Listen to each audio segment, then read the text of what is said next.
Where is it? Where is it? I'm losing my patience with you, lady! Ow! You whoring! That's enough! This isn't going to work. Let her go. Let me cut her up a bit. No. You heard the orders. Besides, look at that face. You wouldn't want to ruin its market value. Superb. Let her go.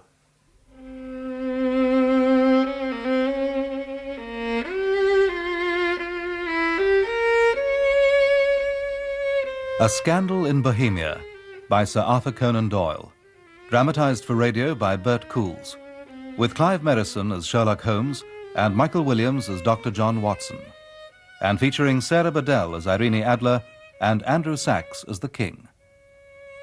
A Scandal in Bohemia.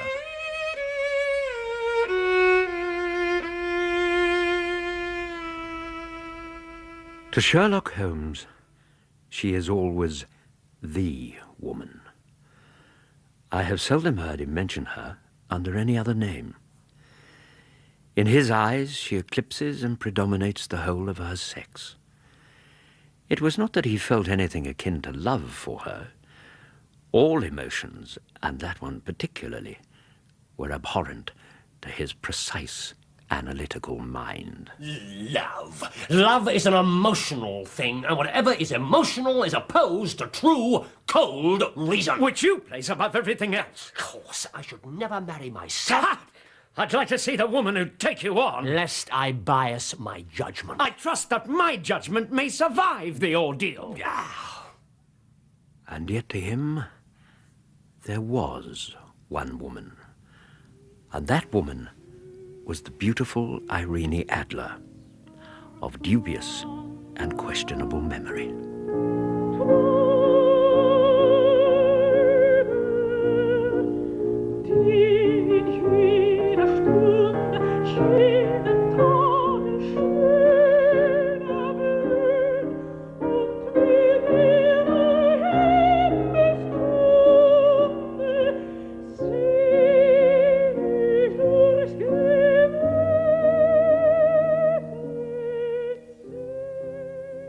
I had seen little of Holmes lately. My marriage had drifted us away from each other. My own complete happiness and the Holmes-centered interests which rise up around the man who first finds himself master of his own establishment were sufficient to absorb all my attention. While Holmes, who loathed every form of society with his whole Bohemian soul, remained alone in our old lodgings, buried among his books and his chemicals, and alternating, so I presumed, between cocaine and ambition, the drowsiness of the drug and the fierce energy of his own nature. Beyond the occasional vague accounts of his activities, which I shared with all the readers of the daily press, I knew nothing of my former friend. Then, one night when my journey home from a patient led me through Baker Street, and I passed the well-remembered door, I was seized with a keen desire to see him again.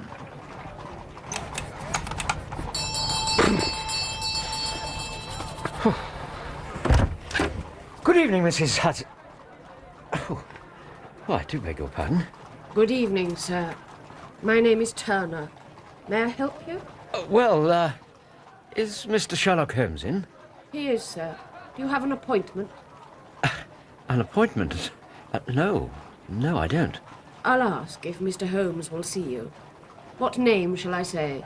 Dr. Watson! Mrs. Hudson, it's good to see you again. Martha, you shouldn't be on your feet. Nonsense, Alice. Come in, Doctor, come in. Thank you very much. Now, Martha, you go and rest. Oh, stop fussing round me, Alice. I'm perfectly all right. Just as you like. I'll be in the kitchen if I'm wanted. Mrs. Hudson, who on earth was that? Oh, you mustn't mind her, Doctor. She's my cousin, Alice Turner. She's been giving me a hand. Have you been ill? Oh, I'm fine now. She'll be off home in a day or two, and neither she nor Mr. Holmes will be shedding a tear about it if I'm any judge.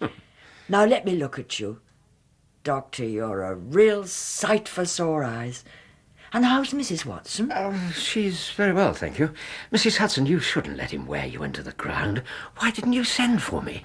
Now, sir, you have your own life to lead and a good woman to be thinking of. I'll announce you... No. You stay down here and get some rest. Do you think he'd be pleased to see me? Of course he will. Up you go now.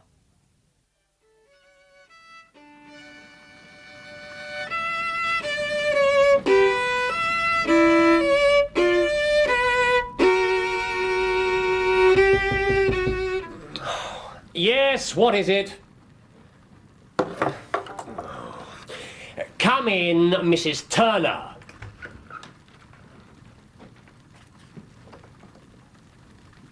Good evening, Holmes.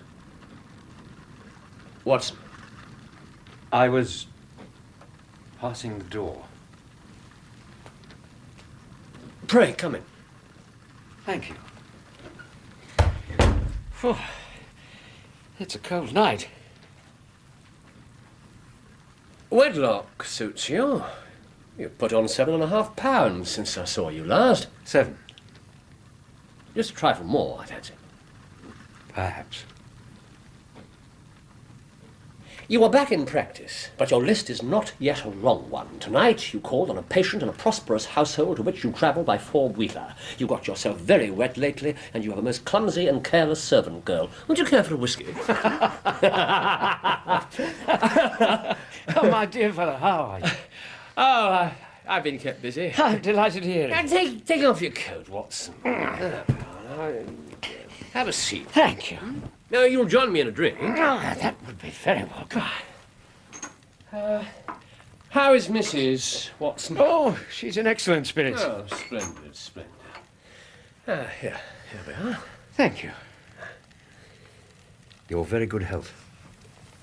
And yours. Mary is just about to give notice to our servant girl, though how you could tell she was so bad is beyond me. You know, if you'd have lived a few centuries ago, you would certainly have been burned. That would have been a tragedy. The world would have been denied your colourful exercises in romantic fiction. Oh, you mean those reprehensible little efforts that have made your name and brought you so much work? No. Don't waste your time thinking up another sarcastic answer. Just tell me how you knew about Mary Jane. By the inner side of your left shoe. Go on. The leather is scored by 6 parallel cuts where someone has very carelessly scraped mud from the edge of the sole. Mud so long neglected it's completely crusted. Hence my double deduction that you've been out in vile weather and that you had a particularly malignant boot-slitting specimen of the London slavey. Ridiculously simple. Well, then I won't insult your intelligence by explaining the rest. Have a look at this. Came by the last post. Pink paper. No address, no date, no signature. There will call upon you tonight at 7:45, a gentleman... Holmes, that's in about 5 minutes. Read on. A gentleman who desires to consult you upon a matter of the very deepest moment. Your recent services to one of the royal houses of Europe, Holland, have shown that you are one who may safely be trusted with matters which are of an importance which can hardly be exaggerated. Holmes. Yeah. This account of you we have from all quarters received. Be in your chamber at that hour. What do you imagine it means? Now, Watson, how many times? It's a capital mistake to theorize before one has data. But we have the note itself. What do you deduce from it? It's a man's writing, and he's well-to-do. Paper like this couldn't be bought under £0.50 a packet. It's peculiarly strong and stiff. Peculiar is the very word. It's not an English paper. Hold it up to the light. Yes, there's a watermark. E.G. PGT. Paper company's monogram. German. Very good. Agria Papier Gesellschaft. Agria. In Bohemia. And the writer of the note is a German speaker. This account of you we have from all quarters received. Only a German is so uncourteous to his verbs. Aha. What is it? Teutonic punctuality. I believe I heard... Yes, a nice little broom and a pair of beauties, 150 guineas apiece, easily. Ooh, there's money in this case, and there's nothing else. And there is our man. What's he like? 6'6", built like Hercules, appallingly overdressed and exhibiting an intense desire for anonymity. Anonymity? He's wearing a mask. A mask, for goodness sake? Ah, I'd better go. Not a bit, Doctor. Stay where you are. Yeah, but your client... Never mind him. You'll find a notebook and a pencil on my desk, if you've no objection. My dear fellow. I am lost without my Boswell. Thank you, Holmes. Well, whoever he is, he survived Mrs. Turner. Come in! You had my note? I told you that I would call. You did. Pray, take a seat. Who is this person? This is my friend and colleague, Dr. Watson. Whom have I the honor to address? You may address me as the Count von Kram, a Bohemian nobleman. I should much prefer to communicate with you alone. I shall leave. No, Doctor. It is both or none, Count. You may say before this gentleman anything which you may say to me. Very well.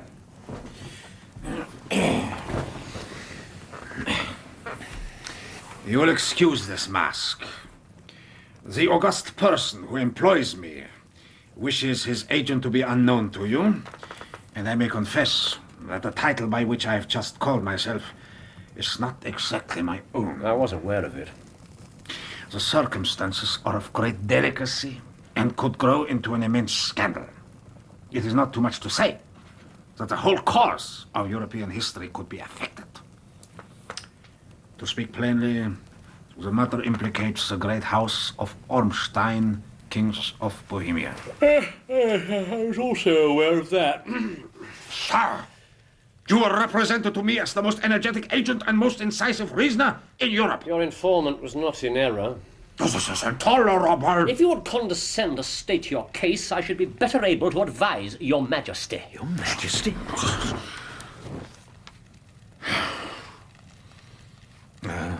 You are right. I am the king. Why should I attempt to conceal it? Why, indeed. Your Majesty had not spoken before I was aware that I was addressing Wilhelm Gottreich Sigismund von Ormstein, Grand Duke of Kassel-Felstein and hereditary King of Bohemia. Do please sit down. Thank you. Doctor, if you please. Certainly. What are you doing? I'm taking notes. Confidential notes. Very well. The facts are briefly these. Some 5 years ago, when I was still only Crown Prince, I made the acquaintance of the well-known adventurous Irene Adler. The name is no doubt familiar to you. Irene Adler. Look her up in my index, Doctor. Yes, what? Adler. Adler. Irene. She's a singer, born in New Jersey in '58. Here. Contralto. La Scala. Imperial Opera of Warsaw, yes. Retired from the operatic stage 2 years ago at the age of only 28. Now lives in London, once celebrated throughout Europe as an adventuress. Gotcha. Your Majesty, as I understand, became entangled with this person. Entangled? Yes. Yes, that is exactly the word.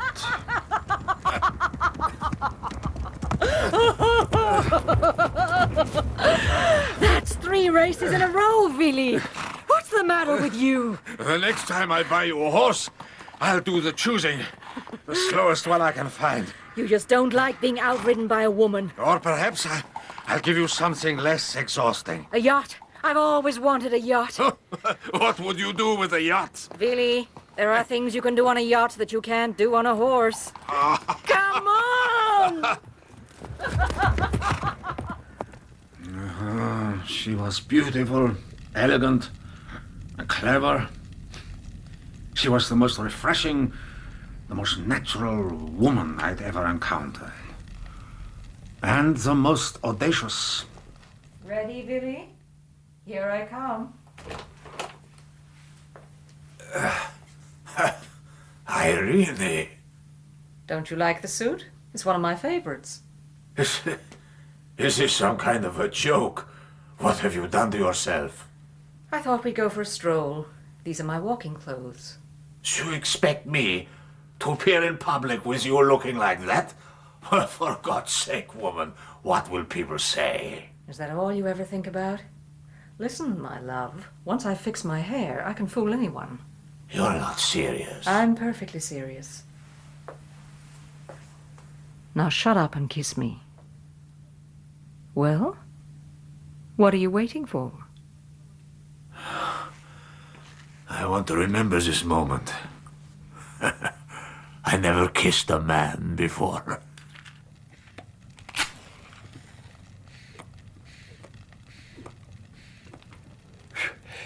And Your Majesty wrote this singular young lady some compromising letters and is now desirous of getting those letters back. But how could you possibly know that? I'm not exaggerating when I say that if certain individuals suspected that I even so much as spoke to that woman, the effects would be calamitous. Was there a secret marriage? No, none. No legal papers or certificates? None. Then I fail to follow, Your Majesty. If she should produce her letters, how is she to prove their authenticity? There's a writing. Oh, but forgery. My private notepaper. Stolen. My own seal. Imitated. She has my photograph. Bought. We were both in the photograph. Oh dear, that is very bad. Your Majesty has indeed committed an indiscretion. I was mad, insane. The photograph is particularly compromising. This is a highly serious matter. Most certainly. You have placed yourself in a very difficult position. That photograph must be recovered. I have tried and failed. Burglars in my employ have ransacked her house. Huh? Her luggage has been diverted when she traveled. Twice she has been waylaid. Waylaid? There's been no result. You must pay. It must be bought. She will not sell. Indeed. Then if blackmail is not the lady's aim... She proposes to ruin me. How? I am about to be married. So I have heard. To Clotilde Lotman von Saxe-Meiningen, second daughter of the King of Scandinavia. A family of strict principles. Strictest. The princess herself is the very soul of delicacy. A shadow of doubt as to my conduct would bring the matter to an end. That must not be allowed to happen. And Irene Adler threatens to send them the photograph. And she will do it. I know that she will do it. She has a soul of steel. She has the face of the most beautiful of women and the mind of the most resolute of men. You're sure that she hasn't sent it already? Yes, I'm sure. She has said that she would send it on the day that the betrothal is publicly announced. That will be next Monday. Oh, then we have 3 days. That is very fortunate. I do have 1 or 2 matters of importance to look into just at the present. Your Majesty has not told us everything. What do you mean? Why will she do this thing? Why does she wish to see you ruined? But you ask the obvious. She fell hopelessly in love with me. Rather than see me marry another woman, there are no lengths to which she would not go. Rather than see you marry another woman? Well, somehow she gained the impression that... You proposed marriage to her? It was a joke, a fantasy. How could she not see that? Your Majesty will, of course, stay in London for the present. You will find me at the Langham Hotel as the Count von Kram. Of course. As to money... I would give one of the provinces of my kingdom to regain that photograph. Good Lord. And for present expenses...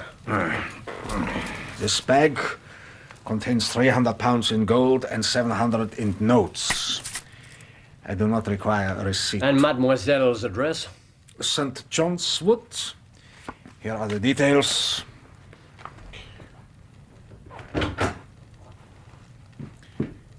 Do not fail me. Holmes, A charming gentleman. I'm not sure that I do not approve of the lady's intentions. You're defending her, a woman of that sort? Watson, I'm interested in her motives, not her morals. Well, then, you willingly see her create an international scandal? It's possible that she has no intention of doing anything of the sort. She's certainly intelligent enough to know that the threat of exposure can be infinitely worse than the actuality. How can you possibly know that?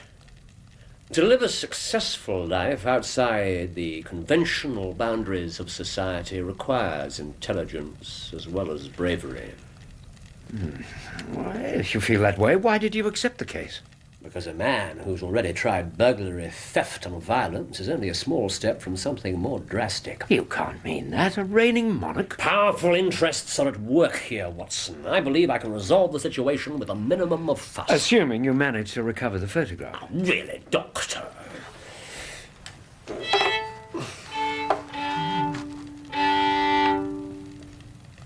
And now, good night to you.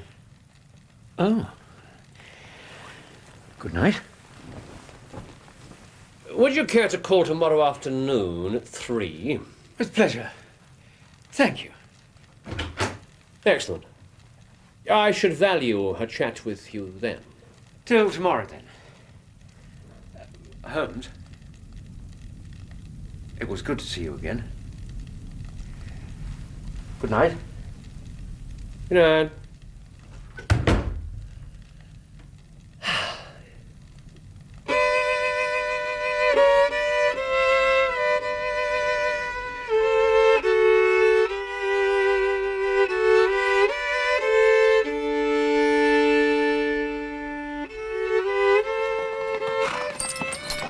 Easy, boy. Hold him, would you, mate? Yeah. Easy there. That's better. Good boy. Yeah. You got away right enough. Why'd you lose your last place? A drink, was it? Yeah, I thought so. Just having a look at you. Bloody fool you are. It's not worth it. I don't know. Oh, I do. I've been off it 2 years now. See where I am. Good post, is it? Good mistress. Never had better. Treats me like I'm somebody. Know what I mean? I'd chuck over the blanket. Here. Thanks. No chance of something here, I suppose. You know, a bit of casual. Yeah, you can give me a hand for a bit. I'll see you all right. Hang on. What? Listen.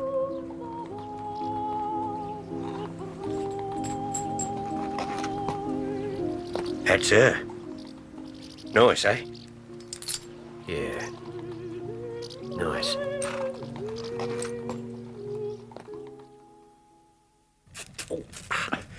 I had to look 3 times before I was sure it was you.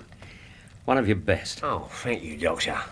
I'm afraid your opinion isn't shared by the fearsome Mrs. Turner. She saw you done up like that? In the hall when I came in. It took me 5 minutes to convince her that I wasn't a burglar, and as soon as I'd succeeded, she announced her intention of leaving this madhouse never to return. Holmes, you're outrageous. Thank you. I take it you've been out to Irene Adler's house? Exactly. It's a bijou villa, 2 stories, with stables at the side and a secluded avenue. Chubb locks on the door and window fasteners that a child could open. Did you find out anything else? Oh, yes.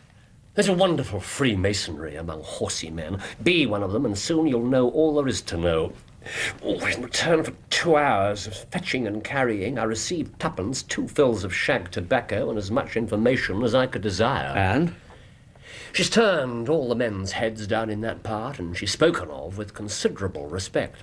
She lives quietly, drives out at 5 each day, and returns at 7 sharp. And she has only 1 male visitor, but a good deal of him. Just a moment. Right. Go on. Mr. Godfrey Norton, dark, handsome and dashing, never calls less than once a day and often twice. He's a lawyer. A lawyer? Is she his client? And if she is, what are they planning? Exactly. Or is she his mistress? That was the next question to be answered. Was? You've answered it then? I take it that's a yes. After I'd exhausted my friend and the muse, I went round to the front of the house and lounged. Halfway through my first pipeful, things began to happen. Wait there, cabby, sir. It was Norton himself, exactly as he'd been described to me. He pushed past the maid with the air of a man who is thoroughly at home. Fetch your mistress's carriage. Hurry, girl. The maid rushed round the corner to the mews, and I could see Norton through the windows of the sitting room, pacing up and down and waving his arms. I was concerned about being so obvious an observer, but he ran straight past me when he emerged, and I doubt even registered my presence. The Church of St. Monica in the Edgware Road. Half a guinea if you do it in 20 minutes. Right you are, sir. Up there! Before Norton's cab had turned the corner, up drove my friend the coachman on a neat little landau, and before I could even think about concealing myself, Irene Adler had swept past me and climbed in. You saw her? What's she like? The Church of St. Monica, John. We must reach there before 12. Ma'am, up there! Holmes? What is she like? She is a lovely woman, Watson, with a face a man might die for. A face a man might die for? What did you do? Yeah, I was just balancing whether I should run for it or whether I should perch on the back of her landau when a cab came through the street. The driver looked twice at such a shabby fare, but I jumped in before he could object. We drove like the devil, but the others were there before us. Forgive me, sir, but you must allow me to know my business. I tell you that it would not be valid. But it's well before 12. What's your objection? That is not the only requirement the law demands. I'm sorry, but we simply cannot proceed. Oh. I lounged up the side aisle, keeping in the shadows. I would have sworn that they had no idea I was there, but she spun round and looked straight at me. Godfrey, over there. What? Oh, yes. You! Me, Governor? Yes, you. Come here. Oh, well, I don't know. Oh, come on, move, man!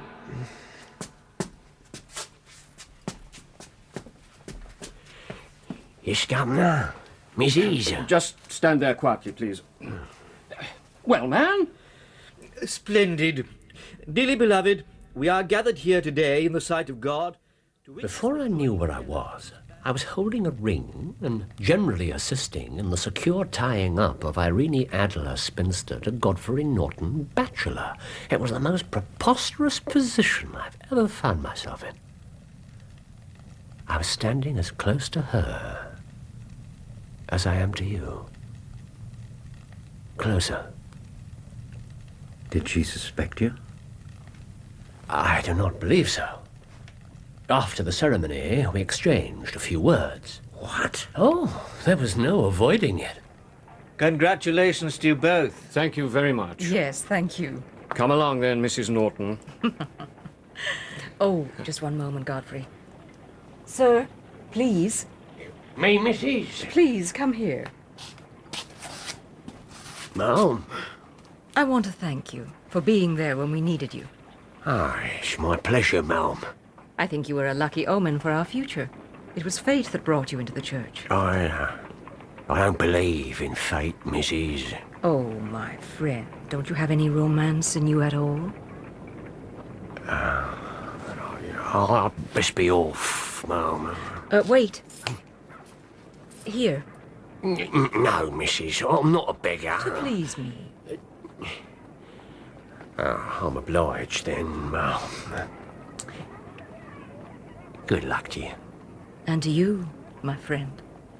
What did she give you? A sovereign. Here. I mean to wear it on my watch chain in memory of the occasion. This is a very unexpected turn of affairs. Well, there was still one more surprise to come. After being in such a palpable rush to get married, bride and groom proceeded to go their separate ways. He back to the inner temple and she to her home. She even plans to take her usual evening drive. I heard her say so. And it's as if they wanted to keep the whole thing secret. If you were right about the king's intentions and they've somehow got wind of them, it could be that she feels safer as Norton's wife than as his mistress. Or was it no more than a sudden whim? Did she strike you as a creature of impulse? Holmes? We must act quickly. I need your cooperation this evening. I shall be delighted. You will require stealth, nerve, and accuracy. Accuracy? Yeah. Oh, one more thing. I trust you've no objection to breaking the law.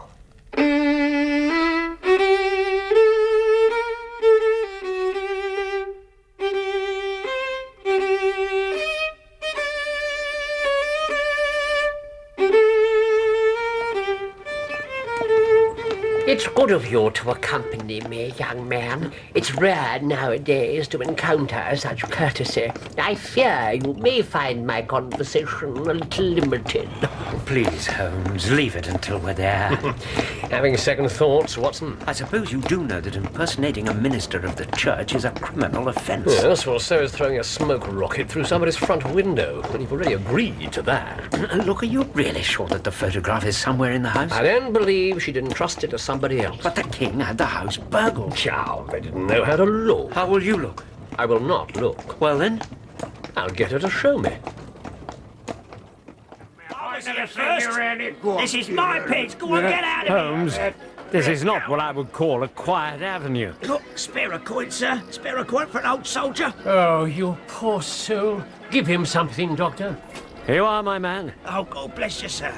And you too, Father. Here comes the landau. Good luck, Watson. And you. Here she comes.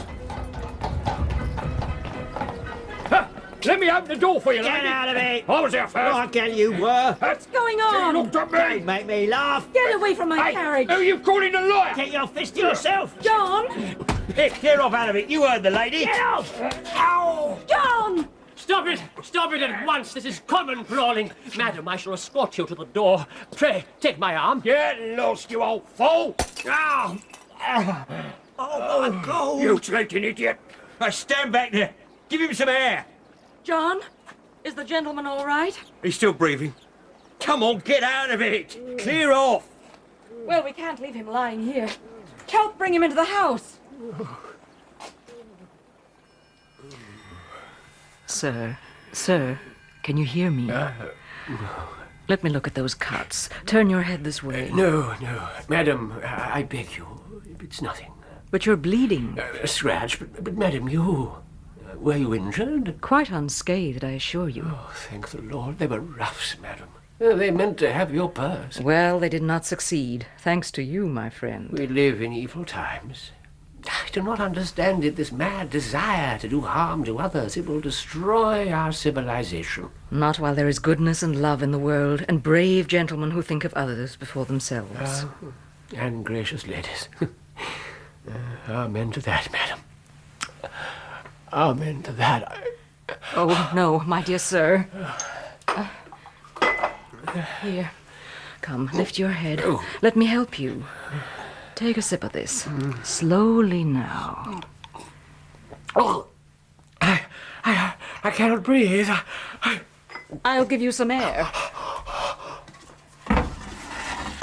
Oh, do not try to stand. What on earth? Fire, madam! They're burning the house! Save yourselves! But this is ridiculous!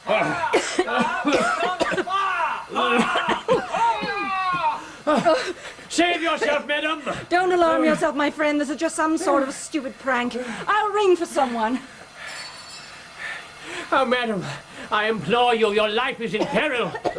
You're right. We must get out. Wait, I'll help you. Just one moment. It's a false alarm. What? What did you say? You were quite right. Look, madam, in the corner. There's some sort of smoke device, nothing more. You must tell them they will summon the engine. Will they indeed? There is no fire! It was a false alarm! Congratulations, Watson. A first-rate job. Doctor? Holmes, I don't think I've ever felt more heartily ashamed of myself. My dear fellow. When I saw that beautiful creature and the way she treated you. I thought you objected to her morals, Watson. Damn it, Holmes. She's a kind and graceful woman. And we were conspiring against her. Yes. Lay aside your scruples, Doctor. A job is a job, and it worked perfectly. You have the photograph? I know where it is. Hidden behind a sliding panel, just above the right bell pull. And how did you find out? She showed me, as I told you she would. When a woman thinks that her house is on fire, her instinct is at once to rush to the thing which she values most. It's an overpowering impulse, and I've taken advantage of it several times. A married woman grabs at her baby, an unmarried one reaches for her jewel box. And you reasoned that she had nothing in the house more precious to her than that photograph? Exactly. And I was correct. Well, why didn't you secure it then and there? Well, it was too risky. If we're over hasty, it may well ruin everything. Now, let's see if we can't find a cab.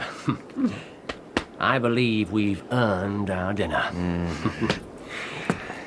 You realized, of course, that everyone in the street was an accomplice. Only after you'd given me the shock of my life, I really did think you'd been killed. Oh, what? I mean, what would I have said to the king? There you are, driver. Thank you, sir. Walk off. Our quest is practically finished. I shall call back there tomorrow with the king. With the king? Yes, and with you, if you'd care to come. Thank you. It's a well-run household. We shall be shown into the sitting room to await the lady, but I think it probable that when she comes, she may find neither us nor the photograph. Holmes, are you aware that we are being observed? Observed? The young man in the ulster, a few doors down. Oh, yes. It's coming this way. Are you sure that Mrs. Watson isn't expecting you back tonight? Quite sure. She knows you too well. Good night, Mr. Sherlock Holmes. Holmes? Someone you know?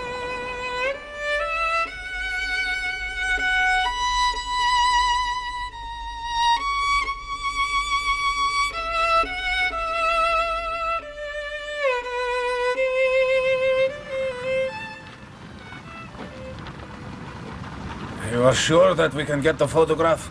I have hopes. Hopes? In your wire you said it was certain. Irene Adler is married. Married? Yesterday, to an English lawyer named Norton. She cannot love him. Why ever not? Because she's still hopelessly infatuated with me. Why else does she pursue me so? Oh, Mr. Sherlock Holmes, I believe. I am Mr. Holmes. Indeed. My mistress told me you were likely to call. She left this morning with her husband for the continent. She has left England. All is lost. We shall see. Sir, really? Now.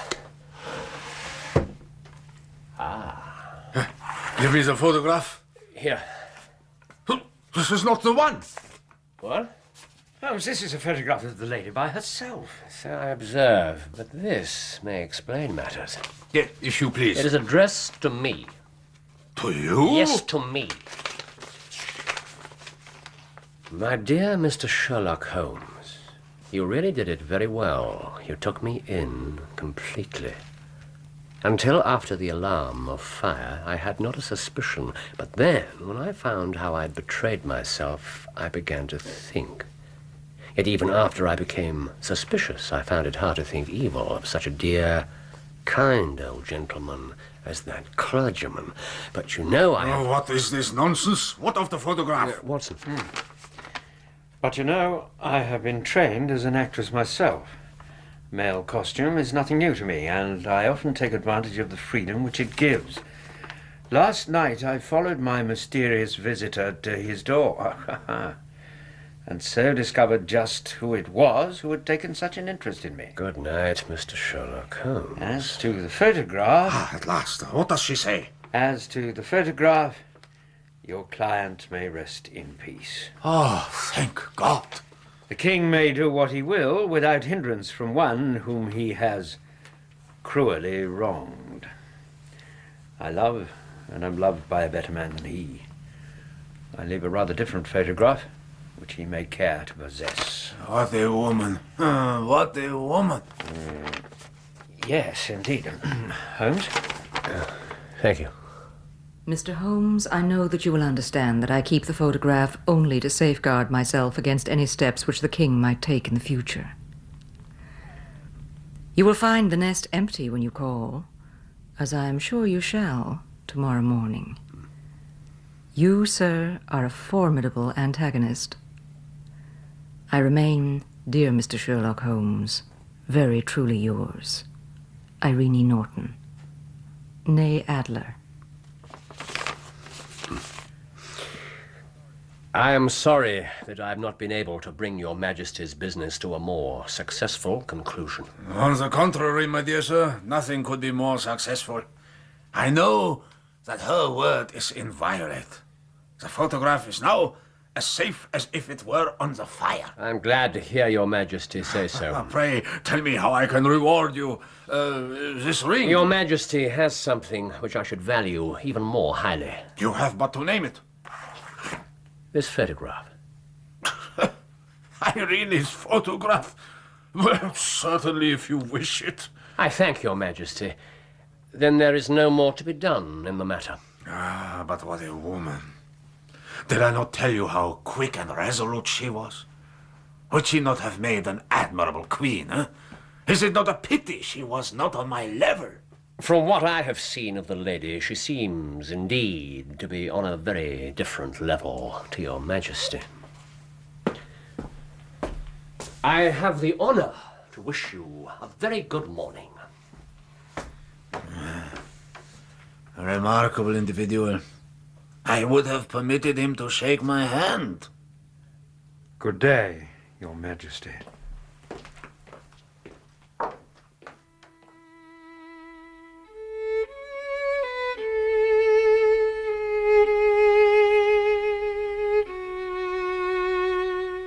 And that was how a great scandal threatened the kingdom of Bohemia, and how the best plans of Mr. Sherlock Holmes were beaten by a woman's wit.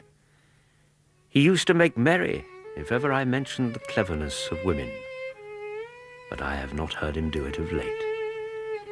And when he speaks of Irene Adler, or when he refers to her photograph, it is always under the honorable title of the woman.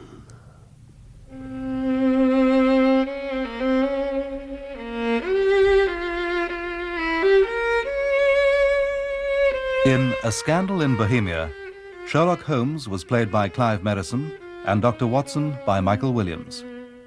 Irene Adler was played by Sarah Bedell and the King of Bohemia by Andrew Sachs, with Mary Allen as Mrs. Hudson, Jenny Howe as Mrs. Turner, Brian Miller as Norton, Danny Schiller as the priest, and Ian Lindsay as John.